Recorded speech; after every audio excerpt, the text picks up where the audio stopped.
전통이 있는데 오늘 이렇게 상황이 안 좋기 때문에 혼자 소개했습니다. 저는 최근 설교를 들으며 누군가처럼 신앙생활을 해보고 싶다는 욕심이 생겼습니다. 그래서 그 인물처럼 되기를 간절히 기도했습니다. 또 그렇게 생활하기를 바라는 마음으로 또 기도했습니다. 아직 응답은 없지만 기도하고 있습니다. 자, 그 인물은 아나니아입니다. 아나니아는 하나님과 대화를 하며 하나님의 명령에 순종하는 선지자입니다. 아나니아는 하나님과 대화를 하며 또 그 명령에 순종하고 또 그 대화를 할 때 마치 친구와 대화하듯 하나님과 교제를 하고 마치 토론이라도 하듯 하나님께 궁금한 점과 또 이해되지 않는 부분에 대해서도 질문을 합니다. 이 모습이 너무 부러웠습니다. 이때 이런 질문이 떠오릅니다. 내가 만약 아나니아였다면, 하나님과 대화하는 사람이었다면 넌 과연 순종할 수 있었겠니? 처음에는 당연히 하나님께서 말씀하셨으니까, 들려주셨으니까 당연히 할 수 있죠. 자신만만한 대답으로 스스로를 다독였습니다.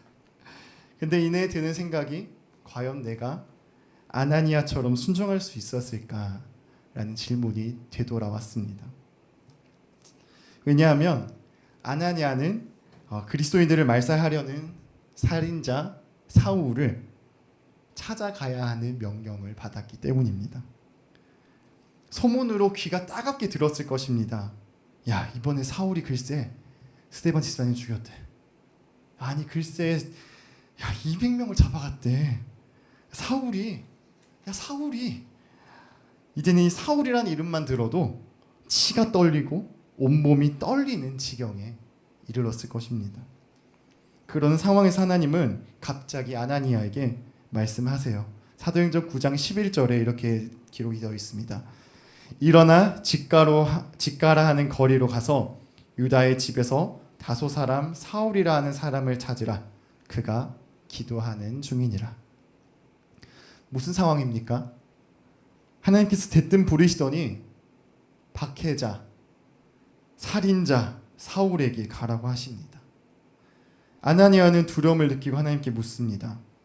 아나니아가 대답하되 주여, 이 사람에 대하여 내가 여러 사람에게 들었사온즉 그가 예루살렘에서 주의 성도에게 적지 않은 해를 끼쳤다 하더니 여기서도 주의 이름을 부르는 모든 사람을 결박할 권한을 대제사장들에게서 받았나이다.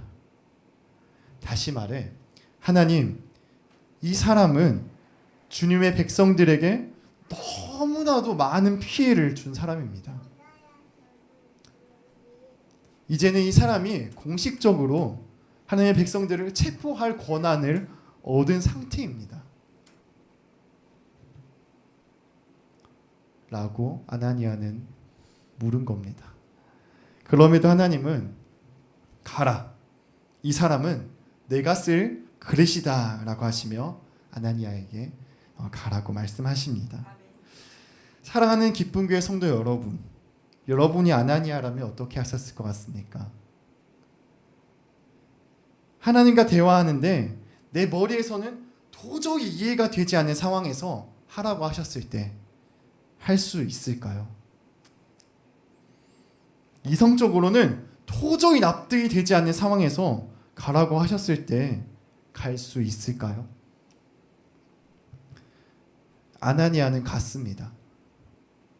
그는 기도하는 사람이었고 하나님을 믿는 사람이었기 때문에 그가 이해되지 않는 상황에도 불구하고 사울에게 갔습니다.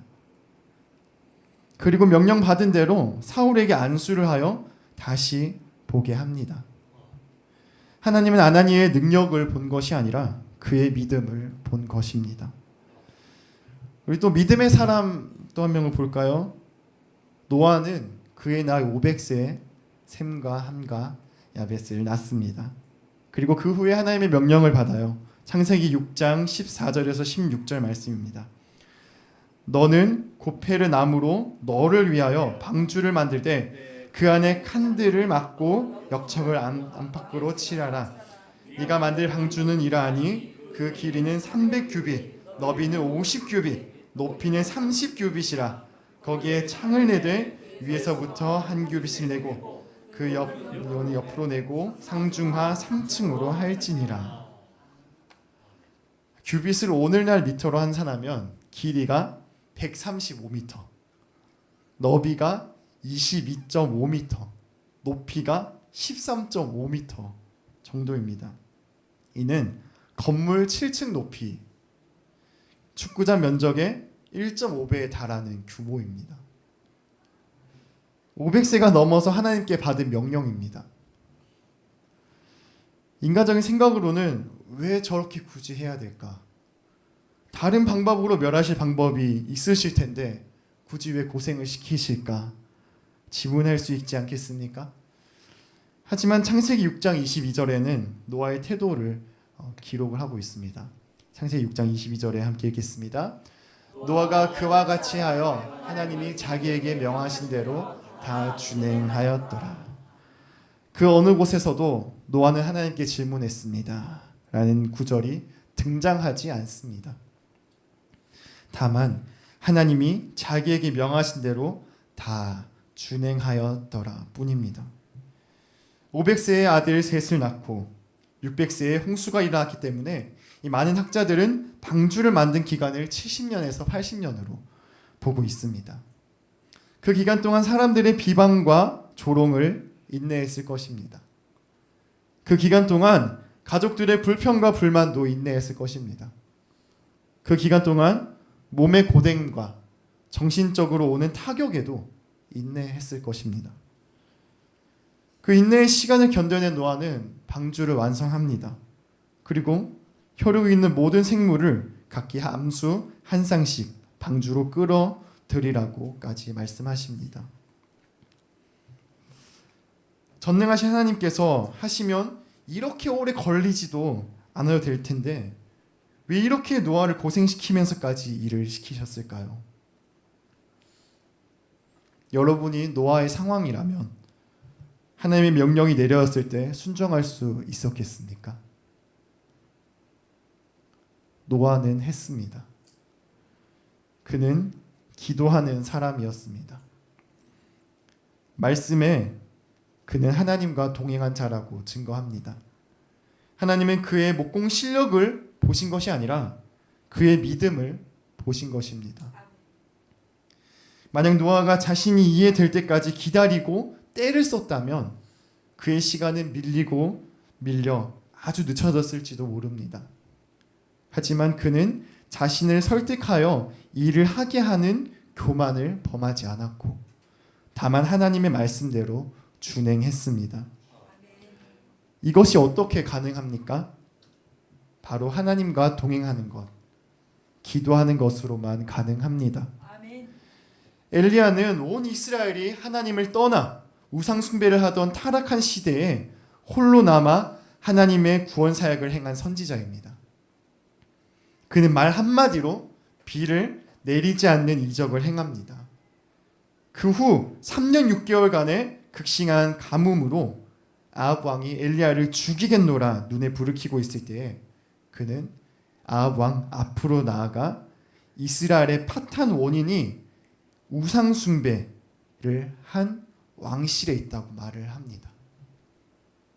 그리고 발과 아세라 선지자들 850명과 진짜 신이 누구인지 가려내는 대결을 합니다.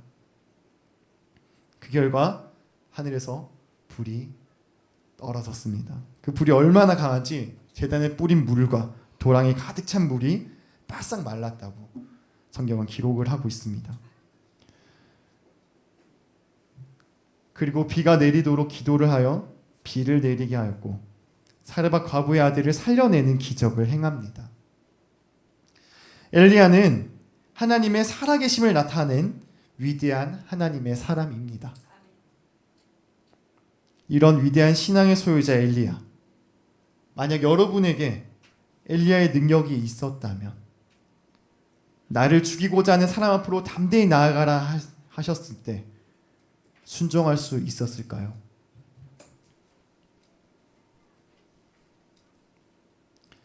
엘리야는 했습니다. 야고보서 5장 17절에 이렇게 말씀하고 있습니다. 엘리야는 우리와 성정이 같은 사람이로되 그가 비가 오지 않기를 간절히 기도한즉 3년 6개월 동안 땅에 비가 오지 아니하고 다시 기도하니 하늘이 비를 주고 땅이 열매를 맺었느니라. 아멘. 엘리야는 기도하는 사람이었습니다. 엘리야는 하나님의 약속을 단순히 믿었던 것이 아니라 완전한 신뢰로 행동으로 옮겼습니다. 이것은 하나님과의 깊은 교제가 있었음을, 그의 삶에서 기도가 넘쳤음을 보여주는 증거입니다. 기도만이 없던 믿음을 생기게 하고 명하신 말씀에 순종할 수 있게 합니다. 만약 엘리야에게 기도가 없었다면 어땠을까요? 그는 무력한 겁쟁이가 되어 도망치는 인생을 살았을 것입니다. 그에게 기도가 없었다면 그의 삶에서 에너지와 담대한 도전과 열정을 찾아볼 수 없었을 것입니다. 오늘 본문 말씀은 당시 로마의 박해와 유대교의 교리적 공격으로 위축되어 있던 초대교회의 모습을, 성도들의 상황을 보여주고 있습니다. 예수 믿는 것이 진리이고 옳은 일이지만 박해하는 자들에게는 어리석고 죽어 마땅함, 마땅히 죽임을 받아야 할 죄였습니다. 그래서 배교자들에 의해서 억울하게 옥에 갇히는 일도 있었고 죽임을 당하는 일도 흔하게 있었습니다. 또한 공개적으로 망신을 주고 비방과 조소의 대상이 되기도 했습니다. 이 때문에 사업을 하던 사람은 사업의 거래처가 끊겨 망하게 되거나 가문에서 추방을 당하기 일쑤였습니다. 심지어 자신의 재산까지 강제적으로 몰수당하기도 합니다. 이런 상황에서 바울은 그럼에도 불구하고 믿음을 잃지 않기를 당부합니다. 그리고 소망이 이 땅에 있지 않고 하늘에 있음을 전합니다. 그래서 이런 어려운 일을 당했음에도 불구하고 믿음으로 인내하기를 권면하고 소유를 빼앗기는 일마저 기쁘게 당하라고, 기쁘게 받으라고 합니다. 지금 우리는 평화로운 시대에 너무나도 편하게 신앙생활을 잘하고 있습니다. 잘하고 있으십니까? 아멘. 아멘이시죠? 그래서 이 당시의 이 상황들에 대해서는 우리는 상상하기가 굉장히 어렵습니다.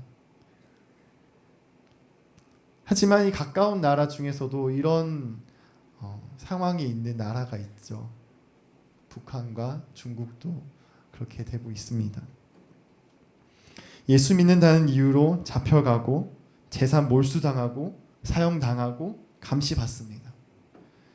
그럼에도 중국과 북한에서 살아가는 신앙인들은 이 바울의 권면처럼 이런 일에 낙심하지 않고 끝까지 믿음을 붙들기로 작정하고 기도로 살아갑니다. 그들에게 그토록 바라는 천국 소망이 있기 때문입니다.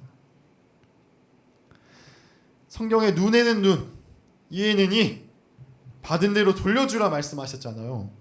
복수할 거야 생각할 수 있지만 바울은 복수를 하나님의 소관으로 분명하게 선포하였습니다. 왜 그럴까요? 히브리서 10장 30절에 이렇게 기록되어 있습니다. 원수 갚는 것이 내게 있으니 내가 갚으리라 하시고 또 다시 주께서 그의 백성을 심판하리라 말씀하신 것을 우리가 아노니. 내가 갚으리라. 이것은 헬라어로 에고 안타포도소입니다. 에고는 1인칭 주격 대명사로 자기 자신을 가리키는 것입니다. 이는 생략할 수 있는 말이지만 강조하는 것은 하나님께서 하나님 나 자신이 갚겠다는 말씀을 강력하게 짚으며 말씀하신 것이기 때문에 이 말씀을 강조로 넣은 것이에요. 그래서 하나님은 반드시 자신을 대적하는 자에 대해서 그 행위에 상응하는 대가를 주신다고 우리에게 약속을 하시는 것입니다. 우리 손에 피를 묻히지 말라는 거예요. 그리고 복수하는 시간에 복수하는 일과 마음과 시간을 쓰지 말고 그 시간조차도 하나님을 바라보라는 것입니다. 어린아이에게 사탕을 잡으라 했을 때 아이는 몇 개 잡지 못하지만 그 어린아이가 어른에게 부탁하여 잡으면 너무 많은 사탕을 받을 수 있는 것처럼 우리가 복수한다고 하지만 그것은 너무나도 어떻게 보면 치졸하고 옹졸하고 또 표면적으로 잠깐 감정을 푸는 요소로 작용할 수는 있습니다. 하지만 하나님께서 복수하실 때는 그 사람의 영혼을 두고 복수를 하십니다. 우리가 할 수 있는 것과는 비교할 수 없는 심판의 잣대로 그에게 복수를 하십니다. 그래서 우리는 내 작고 하찮은 보복의 행위를 포기하고 재판관 되신 하나님께 맡겨 악인을 결코 그대로 두지 않으심을 믿음으로 인내해야 합니다. 믿음과 인내는 별개일 수 없습니다. 하나님에 대한 믿음이 결국 인내의 원천이 되기 때문입니다. 그래서 우리가 인내하기 위해서는 믿음이 있어야 하고 믿음이 있기 위해서는 기도를 해야 하는 이 원리가 이제는 이해되기 시작합니다. 이 사실을 바탕으로 우리의 선조들을 바라봤을 때 그래서 기도한 것이구나. 그래서 신앙생활함에 있어서 기도는 없어서는 안 되는구나. 그래서 기도의 사활을 걸었던 것이구나. 이해가 됩니다. 종교개혁을 일으킨 마틴 루터는 이렇게 고백을 하죠. 나는 할 일이 너무 많기 때문에 하루에 2시간 이상 기도하지 않으면 그 일을 다 처리할 수 없습니다. 사랑하는 기쁨교회 성도 여러분, 내가 만약 아나니아처럼 하나님과 대화를 할 수 있었다면 이해되지 않는 하나님의 말씀에 순종할 수 있었을까요? 내가 만약 노아처럼 80년간 산 위에 건물 7층 높이 축구장 면적 1.5배의 배를 만들라는 명령을 직접 귀로 들었다면 순종할 수 있었을까요? 내가 만약 엘리야처럼 하나님께로부터 능력을 받아 비도 멈추고 하늘로부터 불이 떨어지게 만들고 죽은 아이를 살리게 하지만 이 내 목숨을 내놓아야 하는 상황이 마주하게 된다면 과연 순종할 수 있을까요? 우리 한번 돌아보시기 바랍니다. 내가 지금 하나님의 말씀에 순종하지 못하는 이유가 하나님의 음성을 내 귀로 직접 듣지 못해서일까요? 아닙니다. 믿음이 없어서입니다. 지금 내가 복음을 전하고 싶지만 기적을 행할 능력이 없어서 전하지 못하고 있을까요? 아닙니다. 믿음이 없어서입니다. 아나니아도 노아도 엘리야도 루터도 모두 우리와 같은 성정을 가졌습니다. 즉 연약함을 가진 인간입니다. 그러나 그들과 우리가 다른 점은 그들은 기도하는 사람이었다는 것입니다. 우리는 오늘 믿음 없음을 하나님께 회개하고 간구함으로 믿음을 얻어야 합니다. 이 시대 사탄은 우는 사자같이 돌아다니는 영적 전쟁 시대입니다. 우리에게 믿음이 없다면 즉시 사로잡혀 우리의 생활은 혼란 속으로 빠져들어 결국 믿음도 잃고 생명도 잃어 사망에 이르게 될 것입니다. 이 전쟁은 단회적이 아니라 우리의 생명이 다하는 날까지 이어집니다. 사탄은 오늘 공격했다고 내일 멈추는 것이 아니라 우리의 신앙을 빼앗고 생명을 빼앗을 때까지 쉬지 않고 작전을 짜고 작전을 수행합니다.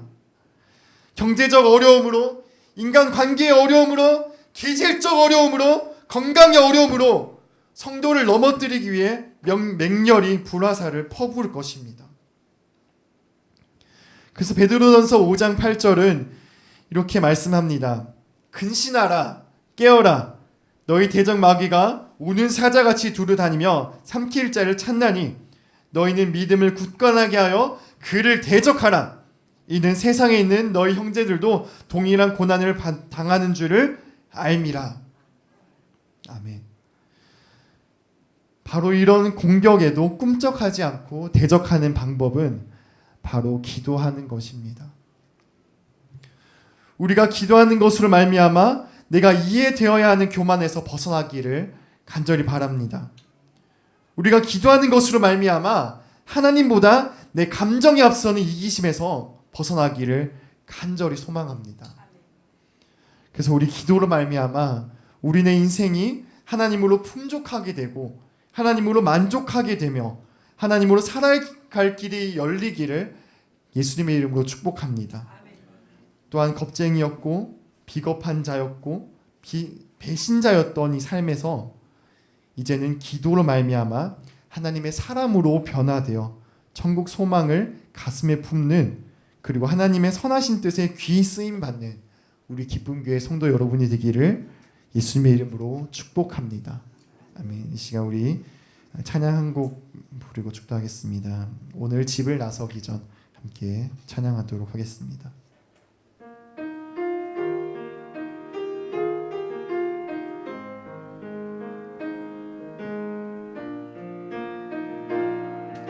오늘 집을 나서기 전, 오늘 집을 나서기 전 기도했나요?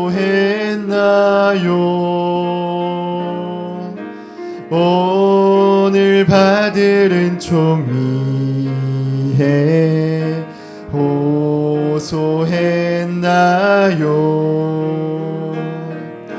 기도는 우리의 안식, 빛으로 인도하니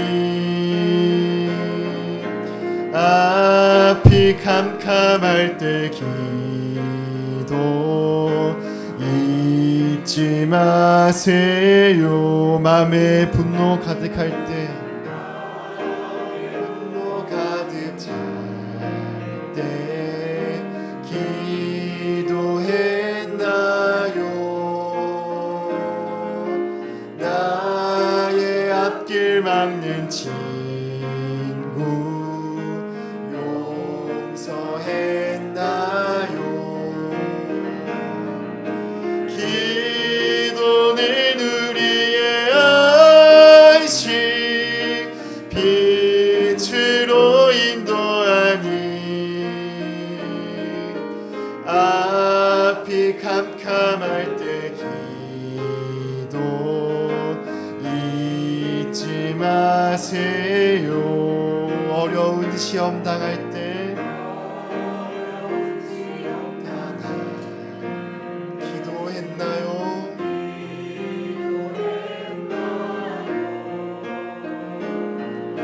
주가 함께 당하시면 능히 이길. 기도는 우리의 안식, 빛으로 인도하니 앞이 캄캄할 때 기도 잊지 마세요. 나의 일생 다도록 기도하리라, 기도하리라. 주께 맡긴 나의 생애 영원하리라. 기도는 우리의 안식, 빛으로 인도하니 앞이 캄캄할 때 기도 잊지 마세요. 기도하겠습니다. 지금은 우리 주 예수 그리스도의 은혜와 하나님의 사랑과 성령님의 교통하심이 여기 모인 기쁨교회 성도 여러분 가정 위에 또 각자의 삶 위에 영원토록 함께 하시기를 간절히 축원하옵나이다. 아멘.